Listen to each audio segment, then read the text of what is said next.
ওরে আমার গাছে প্রতিদিন অনেক পেয়ারা হয়, আমি তো পেয়ারা বিক্রি করতে করতে অল্প দিনের ভিতরেই বড়লোক হয়ে যাব। আরে আমার পেয়ারা গাছ থেকে পেয়ারা প্রতিদিন কোথায় চলে যাচ্ছে? নিশ্চয়ই কেউ চুরি করছে। এখান থেকে লুকিয়ে লুকিয়ে দেখতে হবে কে আমার পেয়ারা চুরি করে নিয়ে যায় আজকে। ওই চোরকে আজ হাতে নাতে ধরবো। আশেপাশে কোথাও তো দাদুকে দেখছি না, এই সুযোগে পেয়ারাগুলো নিয়ে পালিয়ে যায়। আজকে আমি দেখবো এই কবুতর আমার পেয়ারা নিয়ে কোথায় যায়। এই তো বাসায় চলে এসেছি, তাড়াতাড়ি ঘরের ভিতরে ঢুকে পড়ি।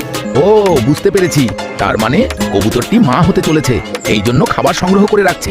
হায় আল্লাহ, এখন তো অনেক ঝড় বৃষ্টি হচ্ছে, আমি এখন কোথায় যাব, কোথায় থাকবো? এখন তো অনেক ঝড় বৃষ্টি হচ্ছে, তাড়াতাড়ি গিয়ে কবুতরকে উদ্ধার করতে হবে। কবুতর বন্ধু, আজ থেকে তুমি আমার সাথেই থাকবে, ঠিক আছে? চলো আমার বাড়িতেই চলো। আরে কবুতর, তুমি তো অনেকগুলো ডিম পেড়েছো, তোমার ডিমগুলো দেখে আমার খুব ভালো লাগছে। দাদু দেখো দেখো, আমার কত সুন্দর সুন্দর বাচ্চা হয়েছে।